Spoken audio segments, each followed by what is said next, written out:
Hey everyone, welcome to another end of the month sync call of the program. We have the same 4 items on the agenda as last time. I kind of try to revisit them every time to retain the stable structure, so to say. We'll start with things that you think that went well this month. Kind of like an open floor. You don't need to raise your hand. Just go ahead and express what you think. And just like for the whole schedule, just so everybody has the context, it's what went well, what can be better, talking about how we can change the reward structure in order to like incorporate what could be better, and then I guess editor contributions. That would be just the quality as a whole. Anton. Yeah, so we have a few of the discussions around the minimal editor requirements. So right now they're set to just 3 comments, right? Either the summaries or interactions with other users.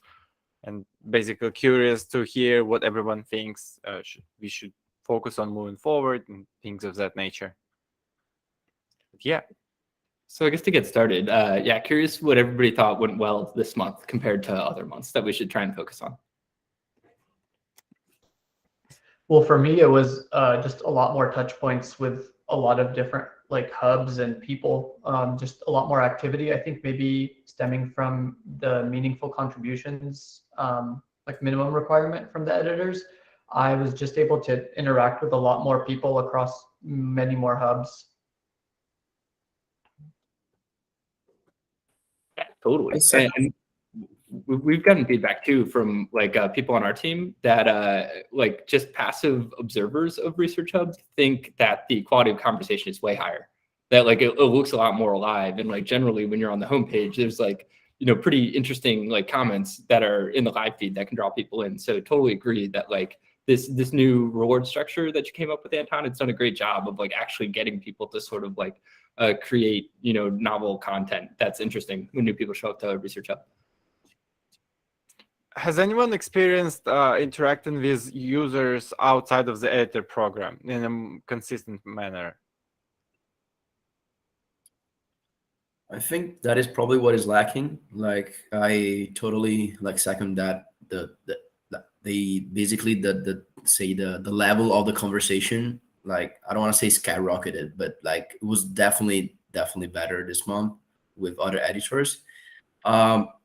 Yeah, what is lacking is probably getting some some conversation going with other people, but I guess that could come at a later stage when maybe there's also going to be more editors, because if we can form a really solid block of editors that interact on the platform, that is probably going to attract also other comments, I think. Yeah, so one comment here, which I think is important, there's this sort of like cliche metric when looking at social apps that say like you'll start to have organic growth once you have 500 weekly active contributors who are like on the website, like making content regularly. Then it becomes like a place that feels active to new like potential users who show up who like want to like participate. And so we're hovering around like 100 weekly active users, like between 70 to 100 back and forth. And I think it's very reasonable to think that like once we can maybe get the token like listed or something like that, and the market cap increases, we'd be able to scale the editor program to that like 500 user level, where we can in theory like kind of like bootstrap like the initial traction, which then in theory, according to like other people's experiences building social apps, starts to attract like organic users a lot easier. So I think the editor program is really promising in that like everyone's pretty excited about it. And like as the project grows and the market cap grows, we'll be able to like scale it linearly with the market cap. And I think that could easily be like 200 to 500 editors within the next like 6 to 12 months.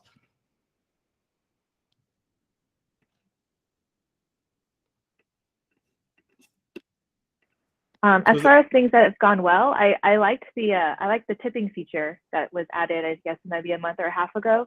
I think it's nice because I think with upvoting, we didn't know who was upvoting us, and I think kind of building that social connection, because when you do the tipping, you know exactly who did that, and it kind of just builds this trust and this relationship between the person who maybe wrote the comment and the person tipping, and I think that is what the kind of thing that keeps keeps people coming back is that sense of social connection to someone. So I've liked that feature a lot.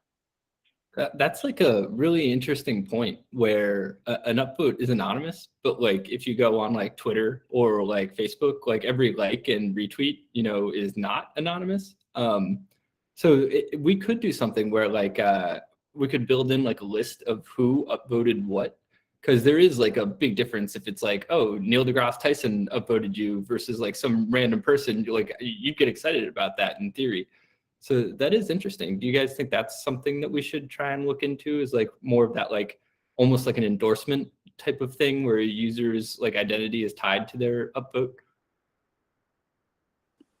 I like the idea of knowing who's upvoting what.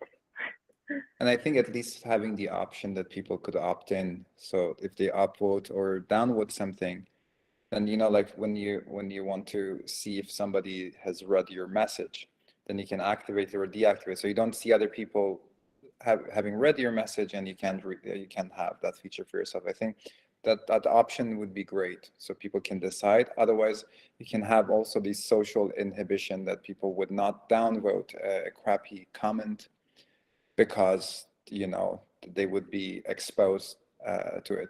But also you could just have this kind of, I don't know, a dashboard where you can see like the comments or the papers that you have uploaded have been whatever endorsed or upvoted by this group of people, and then you kind of, as Jennifer, you mentioned, like to create these social connections with people, editors or the members of the public, I think. Yeah, I like that idea a lot. I even think there's a way where we could do something where like an anonymous upvote is worth less than like an upvote that you tie your identity to. I think there's something pretty cool there, because even like I think long term in the home feed, it would be great if it's like I could see Neil deGrasse Tyson liked this post, and help to like have the content be fed to me from like the scientists that I think are coolest and like what do they think is cool. So yeah, that's a really good idea, Jennifer. I'll mention that to our engineers because it makes it feel more like personal interaction-y.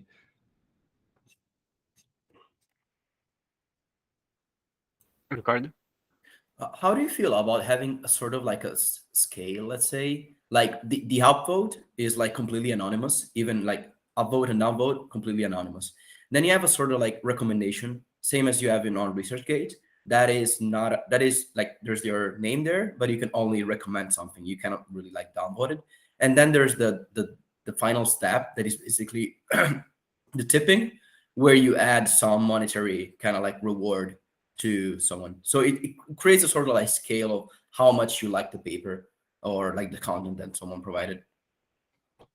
Yeah, I like that too. It's like with your identity tied to it, you're spending social capital, and then you're spending like financial capital with the tipping. That's a cool scale. I like that a lot. I think there's totally something here with adding like social capital to upvoting, and yeah, I'll mention it to the team because I think it's definitely worth exploring.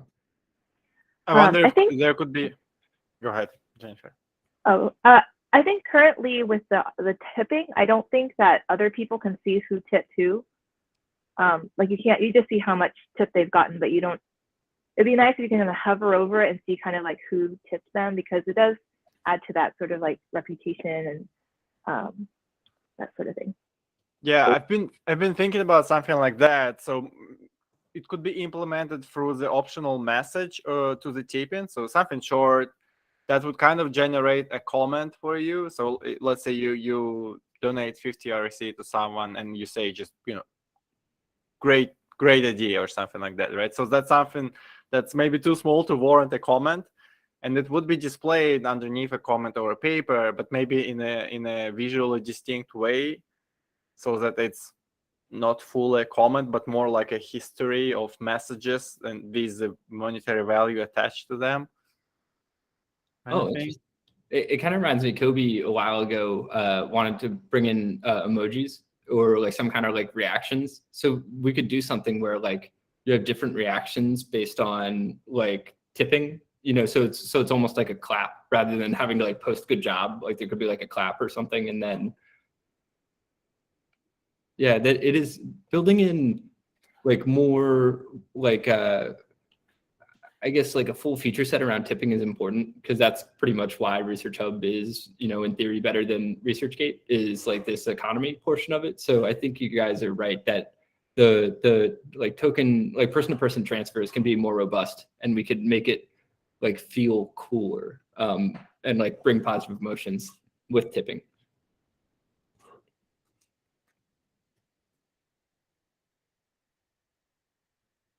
I guess, does anybody have any other suggestions of like things that they thought went particularly well during this last month? I have a couple to finish up with at the end.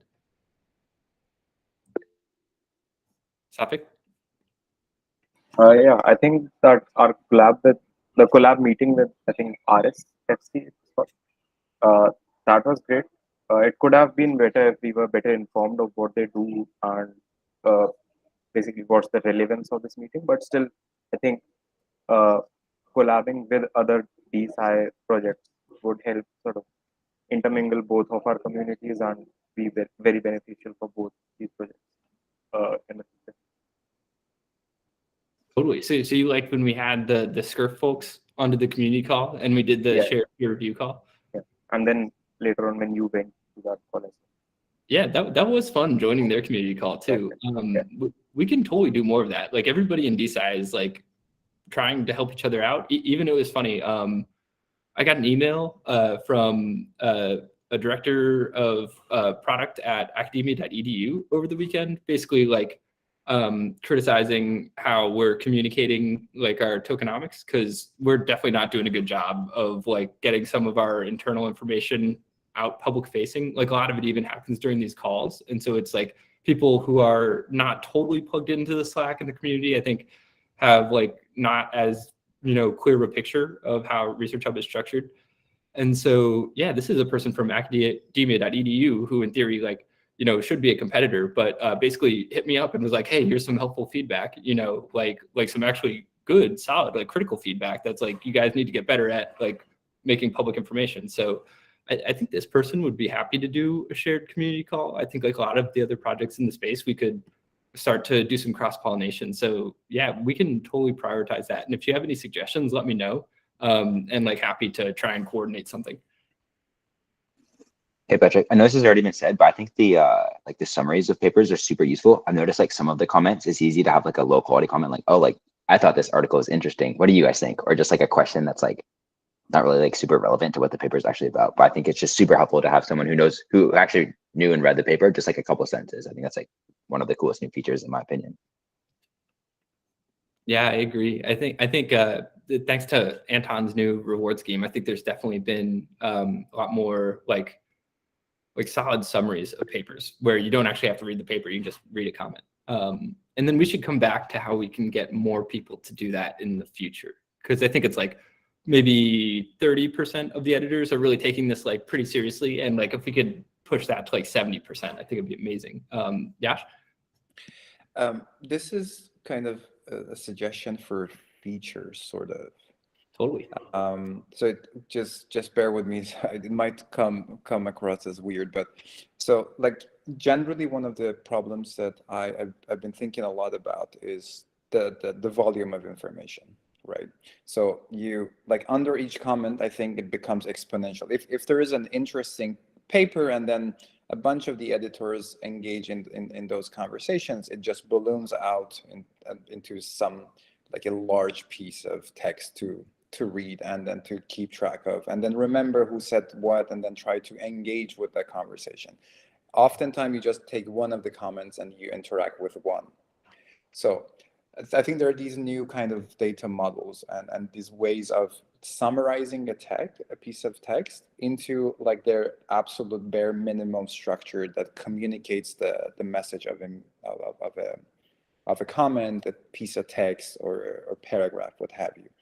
And I was wondering whether this could be implemented. There are all these free libraries that you could use in order to kind of shorten a longer sort of comment into something which is more digestible. I don't know if kind of these are the questions that I usually try to think a lot about in my days, and I was wondering whether this could be implemented somehow that of course you would still have access to the whole kind of thread of comments and the back and forth, but also in a way to kind of be able to engage with that thread in its totality, as opposed to just reading every piece, which in some cases it is necessary to read every piece of comment to get the context and what is it that the texture of the conversation. But sometimes you could kind of, collapse some of those comments into smaller, like a sentence or 2 sentences, and then say like, okay, this is what I have to interact with. So just to repeat it back to make sure that I've kind of like caught like the feature that you're suggesting, you're thinking like some kind of like ML tool that would automatically summarize comments and spit out kind of like a TLDR for longer comments. Right, and also because the nature of the comments is that they're going to be short, so they're not going to be large text, and kind of getting the context and being able to summarize smaller pieces of text is actually pretty doable. Yeah, I would love to catch up later if you have like examples of this working in practice where like the fidelity is like 95+%. When we've done machine learning stuff in the past, it will be cool, but it'll be like an 80-20 type of solution. We don't have any like machine learning specific engineers, and we think we're too early stage for it at the moment. So there will be like cool outcomes, but it just doesn't work perfectly all of the time. But yeah, what you're describing, like my brain automatically turns off when I see a long paragraph of text if it's not like 2 sentences space, 2 sentences space. And so if we could lean into that and like help, scientists communicate better, like that'd be pretty cool. Like if you didn't have to get good at SciComm and there was a website that just translated for you, that would be very cool. Yeah, so let's catch up later about it. I think that may be like a year down the road, but we're thinking about like how we can use ML tools to basically like summarize lots of different things, including papers themselves. Yeah, Yashar, as far as I could understand your idea, I really liked it. I think I feel the same, that my brain immediately skips an entire wall of text. Like, so on that topic, I get that something that that generates an automatic and like good TLDR would take up a lot of time. But could there maybe be something preliminary to that could maybe edit it better, like automatically generate a better edited version of it, where it's like, as you mentioned, 2 lines space and then 2 lines space, that could help improve readability in the meantime? It's definitely possible. I know there's a lot of exciting stuff that machine learning engineers are doing, and even like a lot of the back-end engineers that we're interviewing at the moment, like I think their passions really lie in machine learning because there's so much cool stuff that you can do. So at the moment, I think we're a little premature to do like some of these kind of like polishing types of features. Like we still need to figure out the feature set that's going to give us product market fit, which may be 500 editors potentially. But I think like once we start to see that growth, we're going to build out our team pretty significantly, and that will probably include a couple ML engineers. Just an example, one tool I really like is Scholarcy. This has been around for a year or 2, and these guys, like, they generate bullet point summaries of papers. And we wanted to integrate this into ResearchHub. We were doing it for a while. We had these like key takeaway features where there would be bullet points automatically generated for every paper from Scholarcy.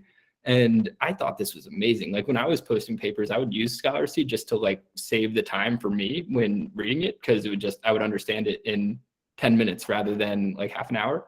But even Scholarcy, when we plugged it into ResearchHub and had things automatically generated, it would work for like 80% of the papers. And then the other ones, it would be like pretty bad. So yeah, I know Brian specifically, he has low tolerance for stuff that doesn't look good. And so like it needs to be working probably like 95% before we can feel comfortable like having machine learning tools like integrated automatically. Yeah, I totally agree. Maybe I'm just like cynical about these like statistical learning models, but like I've never in my entire life seen a AI ML summary that I thought was even remotely good. They're all like, I think they're all shit. And then also it introduces more just like philosophical issues where it's like, if we're going to use these tools to like, I don't know, it's like kind of like I feel like it's antithetical to the idea of Research Hub, where it's like, let's create a community where we actually read the science and understand the science and talk about the science. And I feel like this is like a cheap trick, a cheap shortcut that I don't think it's worth it, but I could be wrong. I think it's just early. Like it could be cool probably during the lifespan of Research Hub at some point, but yeah, right now I think it's just early. But yeah, I hate doing work. So if a computer could do the work for me, I would not hate that at all.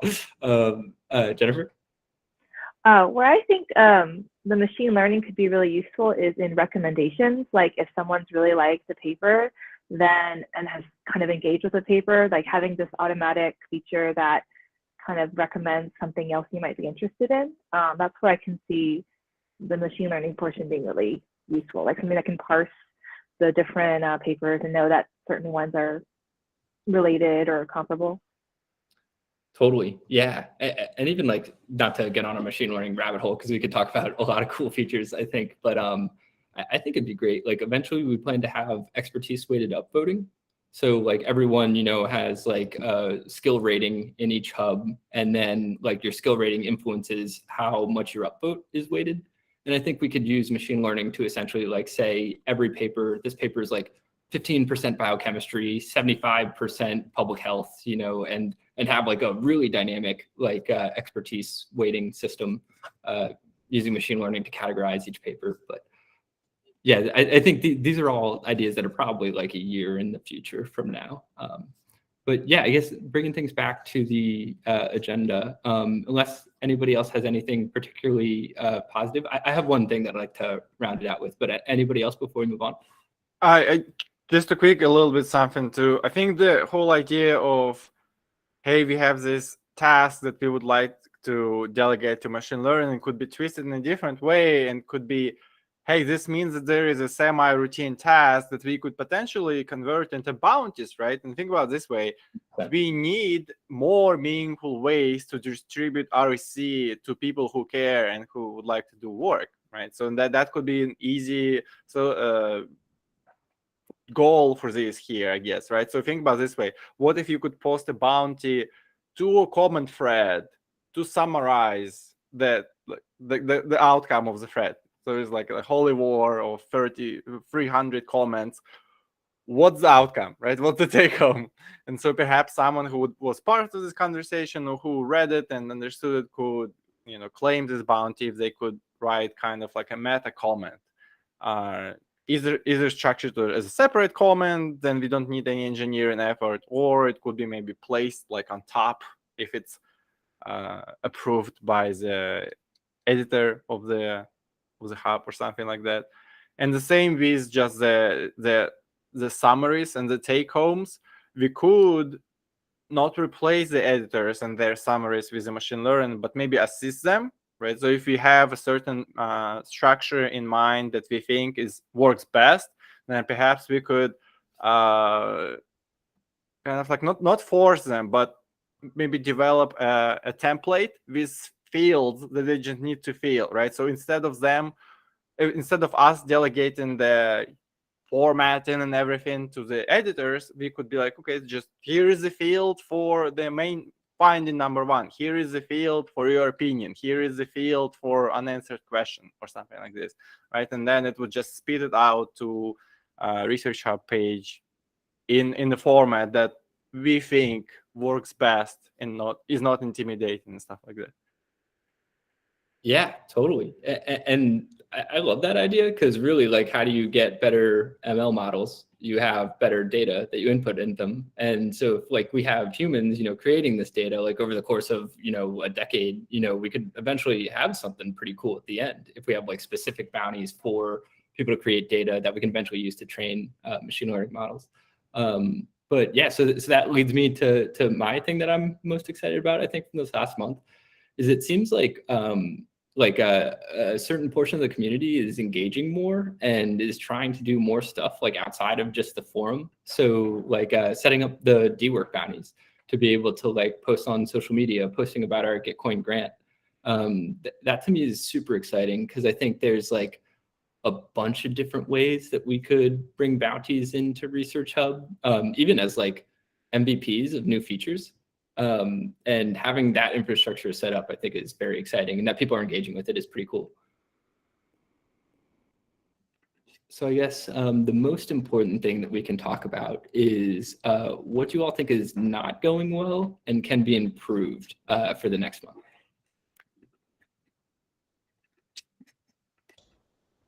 I think something that I talked a little bit with Nick Goldberg about was kind of like having maybe more like either realistic like timelines that are verbalized to the community, or maybe even like, and I know some other projects I'm involved with don't even mention timelines at all, you know, because I think when like if you mention like, oh, something's going to be a week out and then it's more than a week out, then the community gets a little antsy about it. And so maybe sticking to like generic phrases such as like, this will be kind of in the short term or medium term, and that way you don't get fixed into a timeline and then, well, what's going on? Where's this?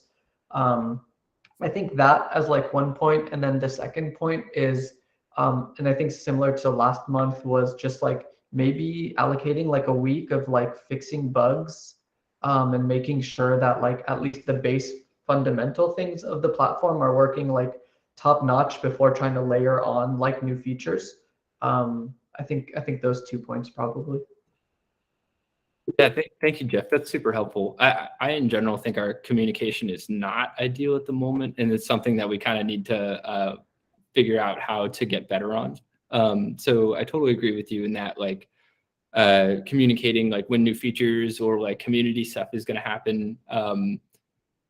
Yeah, I guess being more accurate by not giving specific timelines. One thing that I've noticed, like, and this is just from trying to build like tech products for a couple of years now, is like there's always an estimate and then it takes twice as long.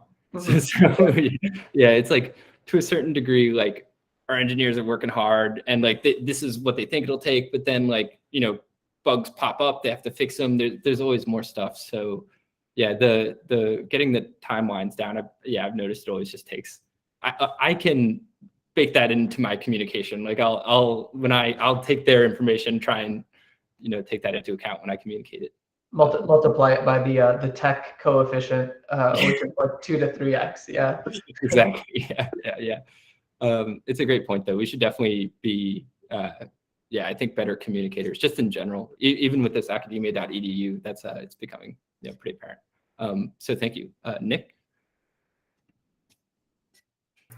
Oh yeah, I just want to chime in. Completely agree, of course. I think it'd be like kind of a simple change. I mean, just changing phrasing from "it will be" to, you know, we estimate this long, or we're aiming for this or something, just to kind of keep it a little bit in that gray area. If it is, would help kind of, I think, keep people sort of having full trust in those updates, instead of being like, well, last time, I don't know about, you know, it would get it. If we know it's indefinite, then it's easier for it to be such, I think, going forward.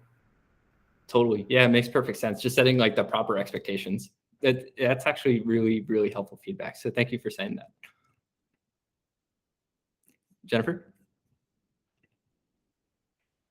I guess as far as, bug issues, one of the things I think I brought up in the community meeting was that pulling the author data is not working so much for at least the journal that I use the most, which is IEEE.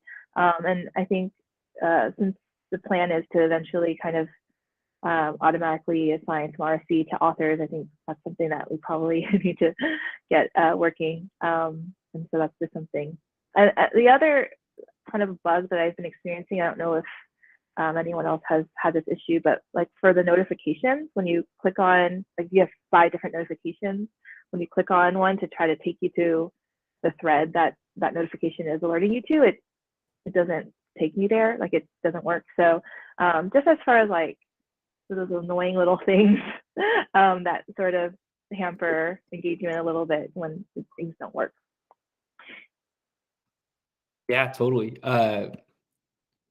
Thanks for mentioning the notification bug. I hadn't seen that one yet, but I'll put in a ticket and send it to the engineers. Regarding like the bug sprint, kind of like fixing bugs, I think it's like once every 6 weeks, we'll spend, or I guess once every 8 weeks, we'll spend 2 weeks fixing bugs. So I think that should be coming up either this next sprint or the one after that. I've like mentioned to Brian a couple times that like there are some pretty decent bugs, like even like the withdrawing of RSC. It makes me semi-nervous. Like if a bunch of people come in and want to withdraw RSC, if it's not working properly, like I think that's going to make my life not ideal. But in general, I think Brian's still in this mode of like, it's more important to try new features to see like what actually hits. And I think we're starting to transition towards like feeling like we kind of have product market fit here and like making the feature set more robust. Like we're in the like 10% into that transition. But I know the last time I brought up like some of the bugs that were making me feel uncomfortable, sort of the ethos that I got in return was we're still a small team. We're still experimenting. Like there's, it's just part of it until we find the recipe. And then you can reinforce all of the things like to make sure it works perfectly. So yeah, I guess with that being said, like we very much appreciate you guys like kind of like dealing with that because it kind of sucks. And I think if it ever gets to the point where you're like, I wouldn't want to use this thing anymore, let me know so that way I can communicate that to Brian. So that way it can be like higher up on his priority list of like what we need to spend engineering time doing, if that makes sense. I think it doesn't so much like detract me from using the website, but I think it might make it harder for me to recommend it to others. If it's not working well, then I feel like, oh, now I have to tell them all the bugs that they have to kind of navigate through, that sort of thing. Yep, I will pass that along because that's part of it. Like if you get organic referrals, so I will definitely let the team know that you feel that way.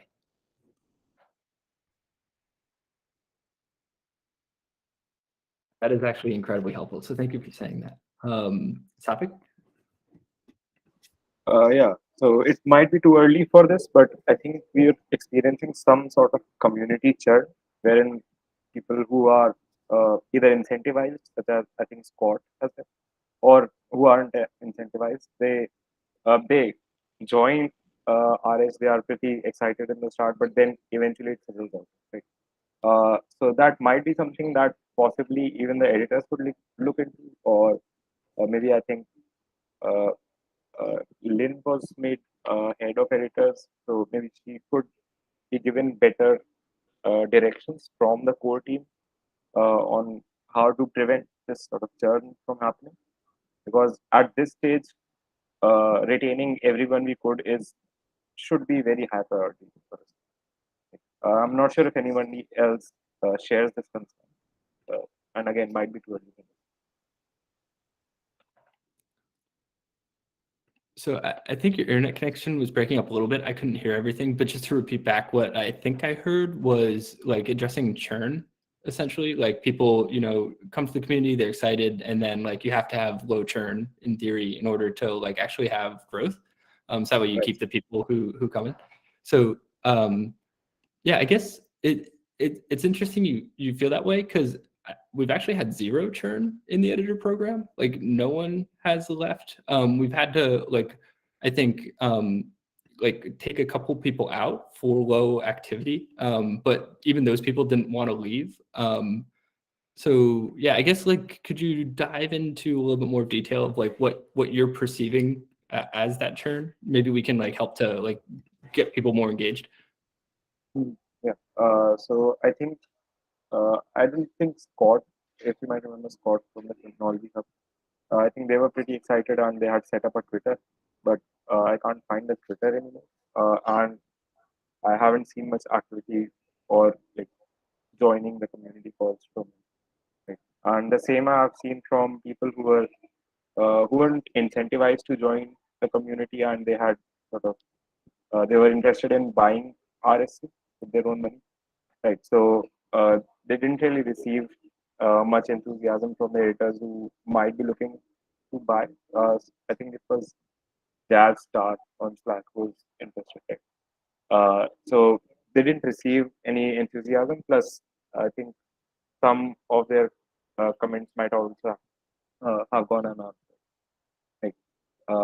And again, we're extremely small at this point. So even these individual cases get very highlighted, right? So this might be just paranoia or sort of over analyzing it, right? So let me know if that's what I'm doing. And I hear what you're saying too. You're referring to like engagement outside of the Research Hub app, not necessarily like our metrics that track like people's engagement within Right, the yeah. website itself. Okay, that makes Look at perfect sense. Slack or people doing things outside of Research Hub to grow their.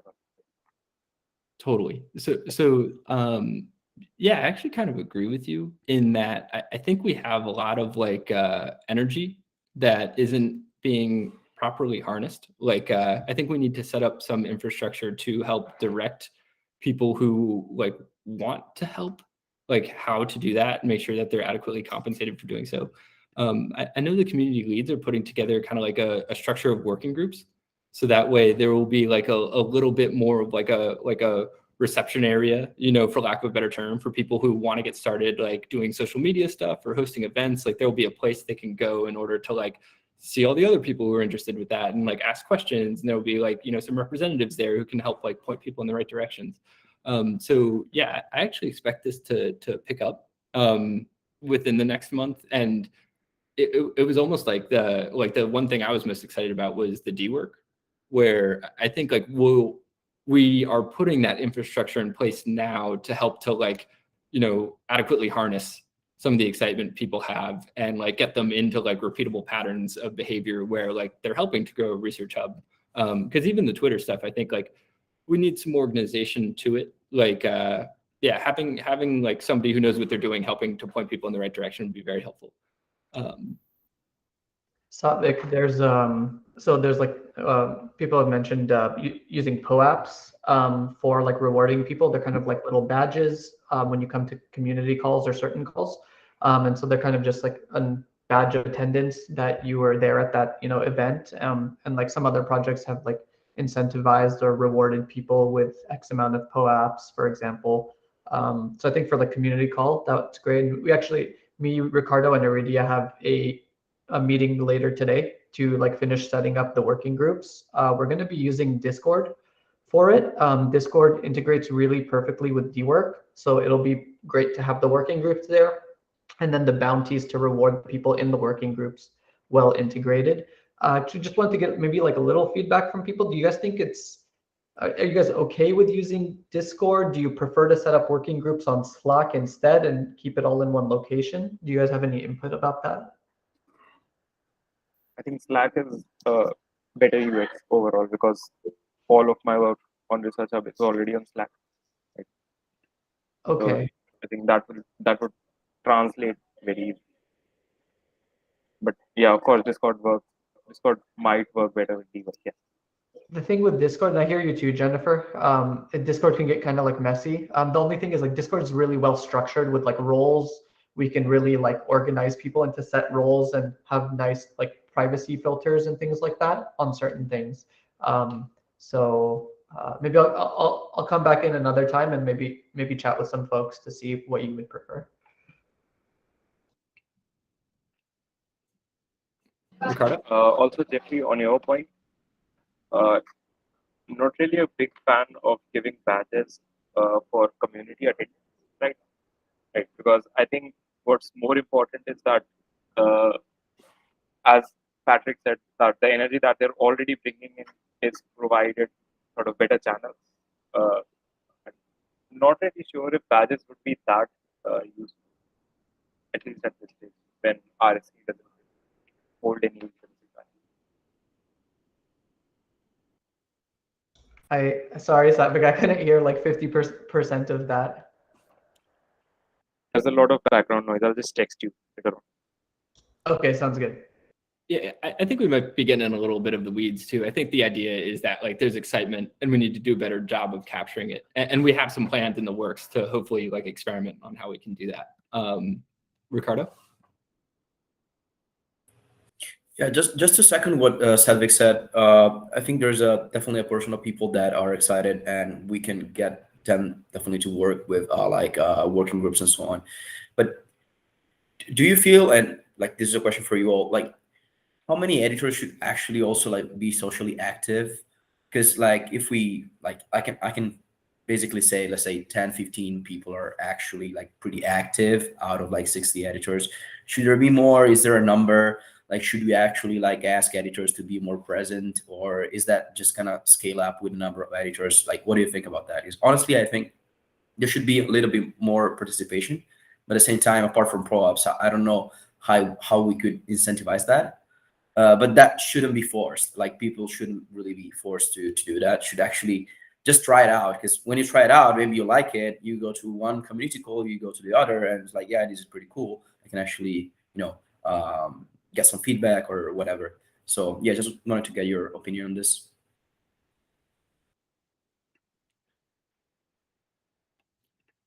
So I guess my overall thoughts are that, like, and this is not the best analogy, but like with social media apps in general, it's something like 1% of everybody who shows up is actually like a weekly active contributor.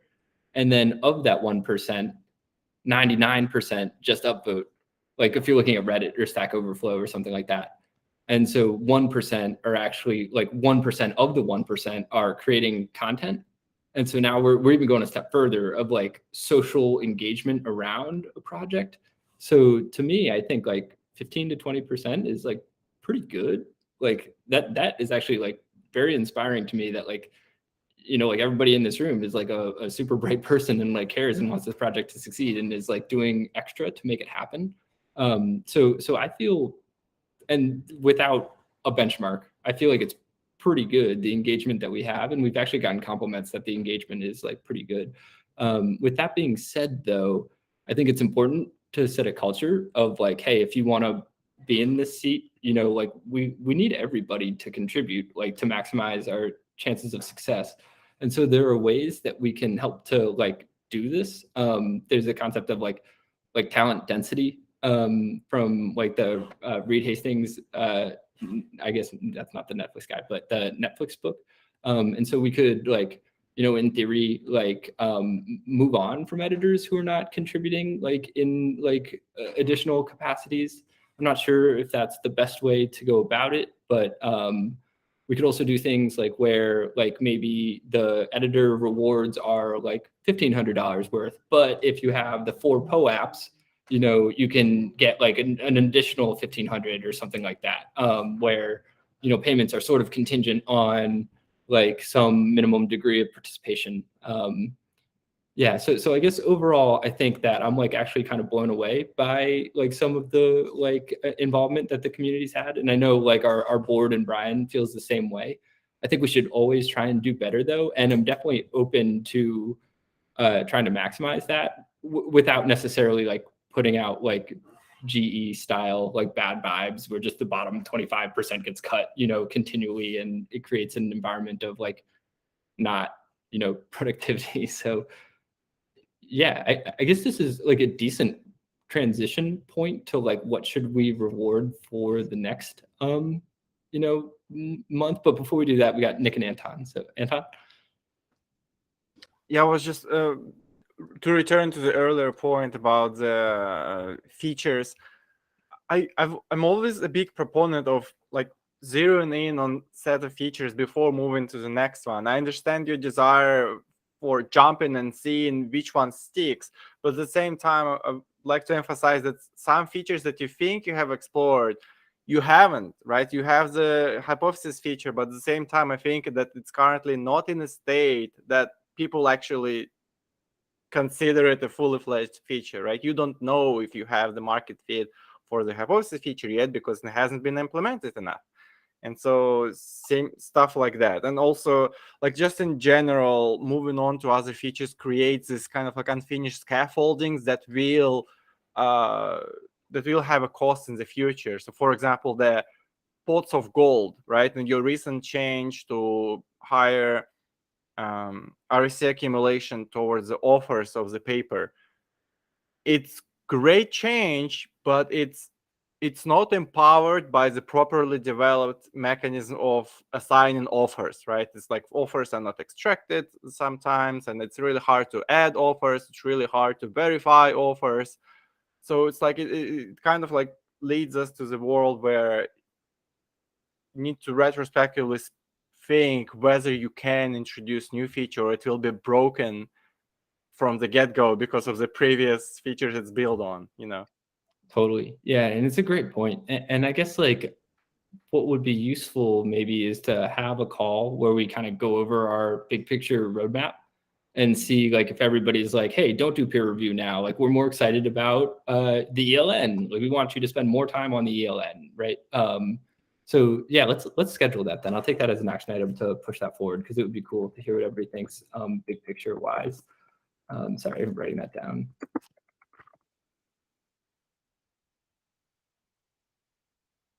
Okay, cool. Yes, so I think it makes a lot of sense to get feedback to make sure we're not jumping from something when people could be excited about it and it's just not fully fledged all the way out. With the pots of gold specifically, this is like a problem in general, is that like tying authors to their real identity is like it's pretty much impossible at the current moment. The reason like academia.edu is famous for just sending like a bajillion emails to people that are not relevant whatsoever. And like, it's because they have a hard time assigning like, you know, who's this P. Joyce, right? Like there's a million Patrick Joyces out there. And I get emails for all of them, you know? And so like, academia.edu is a pretty big company and they struggle with this. So I think I don't know if there's a good technical solution for the authors thing right now. I think what actually might be the solution here is bounties, where like you know, we don't want Jennifer spending her time filling in like authors, but there are people out there, you know, who we could totally leverage to help like do some of the manual labor type of work. Yeah, so I'm thinking there's a social solution to the authors thing, and like I don't know if a perfect technical one exists. Like we could build it, but it would be challenging.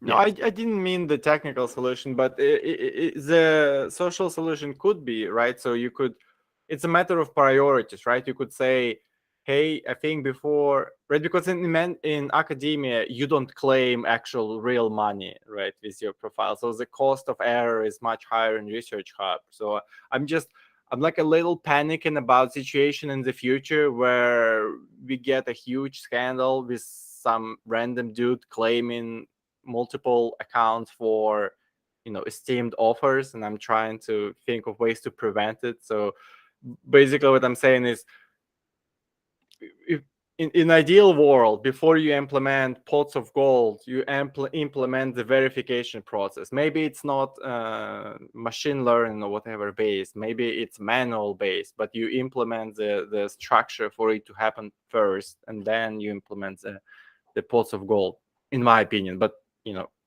philosophies differ. No, I think that's actually really good feedback in that we need to make sure that we have the ability to implement the vision for the big picture feature.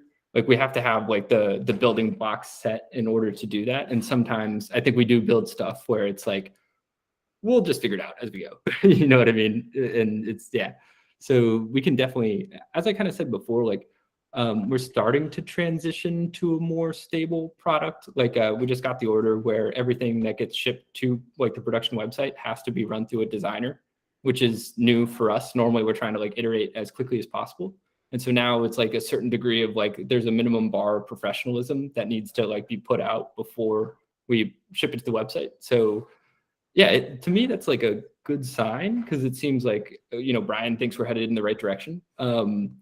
But yeah, you're totally right that thinking the features all the way through to make sure that they are implemented properly is important.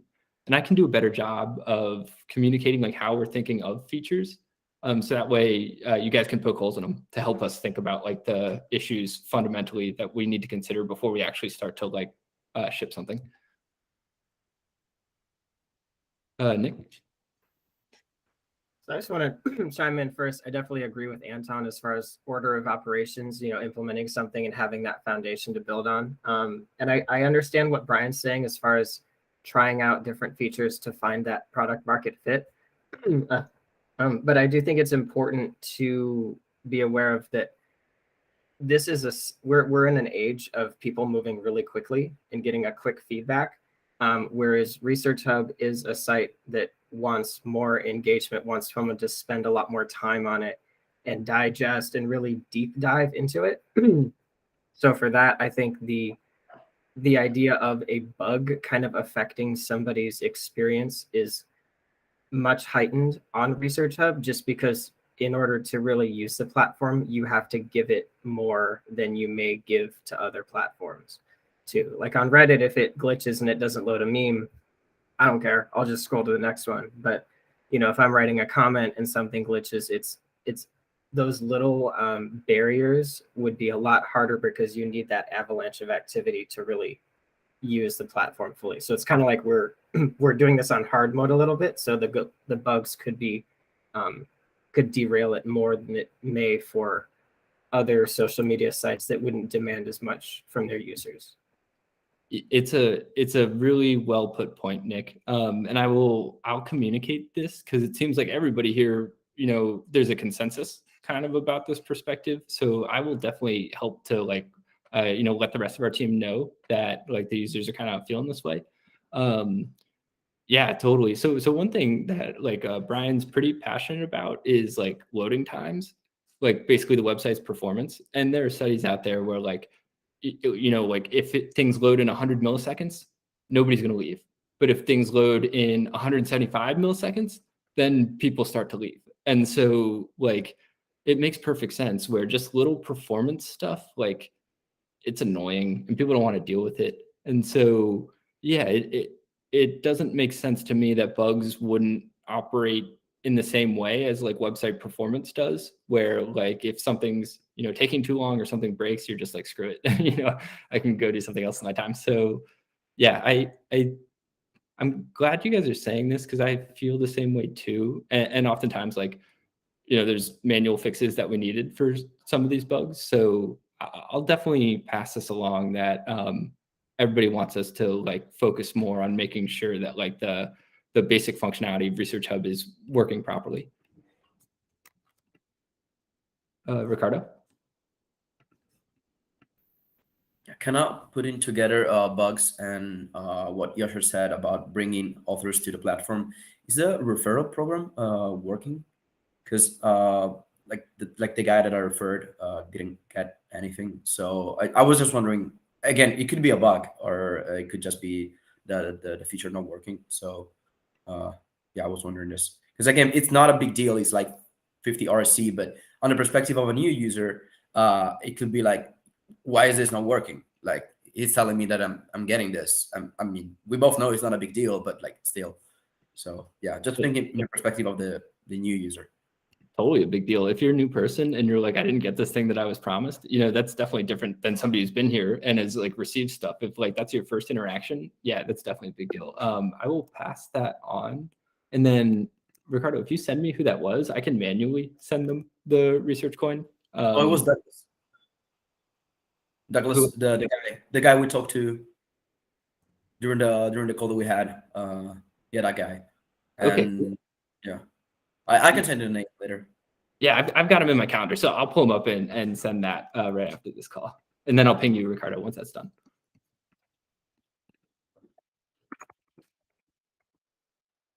Oh, sorry, along the same line. Also about the double, still another bug happened with him. There's 2 profiles of him on ResearchHub. This is maybe something that we also want to prevent in the future, having double users. Because if you search it on ResearchHub, there's 2 profiles. He has two author profiles. Yeah. Okay. Yeah.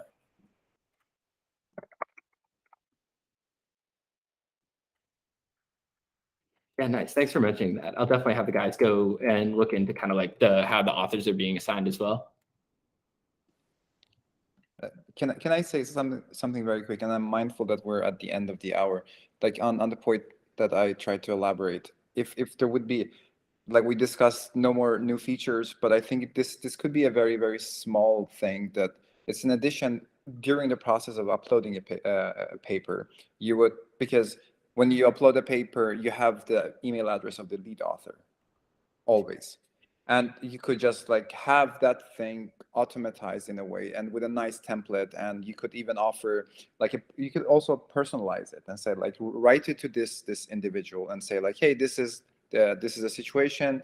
I'm uploading this thing on ResearchHub, and I can onboard you. And for that, I think then you could kind of create this incentive of, okay, I'm going to spend half an hour to onboard somebody who has published in a very good journal and has a say in a particular field. And if it's done through the ResearchHub, I think that could be a very nice addition to the upload process. I like that a lot. I mean, that's a nice, any way you can get into people's inboxes, like it's a good growth strategy.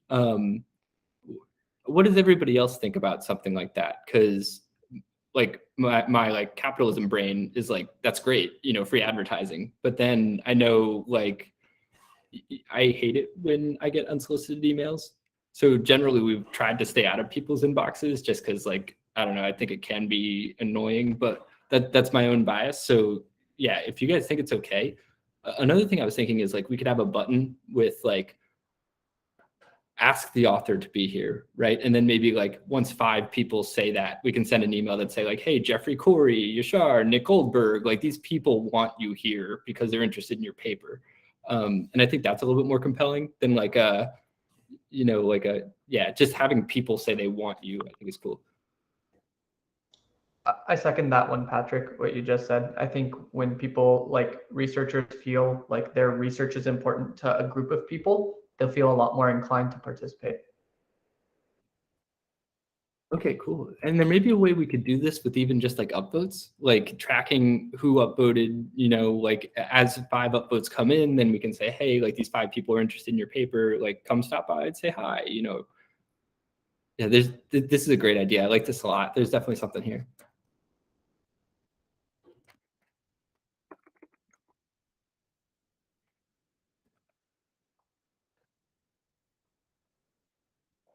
Okay, so we have about 1 minute left, and I think like maybe the most actionable thing that can come out of this call, aside from the bugs that I'll pass along to the team, for the next month's reward structure, do we want to tweak it from the 3 meaningful comments? I know we're lucky that we have Lynn now, and I think we'll do a better job of actually like communicating this to all of the editors, having a person dedicated to it.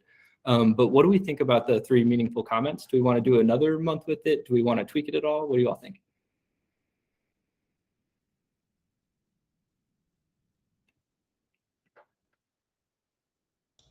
It's been pretty good. I've had no problems really with it. I just, naturally kind of engage with the platform, and I think I've hit those, metrics. Yeah, I think it's good. I think one improvement is like in the email that we get, like if you don't do it, I think just having a little bit more information, just because that feels like a pretty like boilerplate email. If it could be like, here's your 1 comment, good job, you need 1 more, just something like that, that shows that the email is not just like randomly sent to you. Yeah, totally, 100%. Because I do think that they were kind of randomly getting sent there for a little bit. So like some of their, I think like authority was diminished because of that. So yeah, that makes a lot of sense. I like that. That's a lot more personable.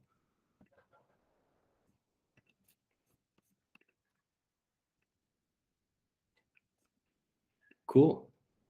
Yeah, that sounds good to me. Does anybody else have any final comments? Anton, do you have anything you're thinking? No, if someone thinks about different kinds of contribution moving forward, feel free to reach out to me or post them in Slack. Always open for more interesting suggestions, I guess. I mean, they have been designed just because we've been thinking about how to facilitate the interactions between users, right? And the summaries are the most approachable part of an article, and then the response to another comment is an act of interaction. So if you can think of something that would fit nicely in that scheme and perhaps would be a little bit more open maybe to non-editors. So that's personally, I think, is I'm a little less optimistic about organic growth. I think even if we hit 500 editors, we would still need to do some changes to open the floor a little bit more for non-editors before they'll start jumping in and discussing. And so if you guys think of any ways to make it happen, please do let me know. I guess the one last thought I had too is kind of going back to Ricardo's comment about like some of the editors engaging more than others. We talked about this a little bit, and like in theory, the editor role is to help like curate content, you know, within ResearchHub and make sure each hub is like adequately taken care of. And so maybe it's another role of like engaging within the community where like you know, people can be an editor and do this other role. Or like not be an editor and just do this other role. So it's possible there's like a power user type of, yeah, I guess like place in the community where you can earn extra tokens for doing extra things, but it's not necessarily 100% a part of the editor program. It's something we've thought about, but then I also don't like sprawl with like lots of different roles and stuff. I think could get confusing. So it's just something to think about. Cool. I guess, does anybody have anything else before we call it a day?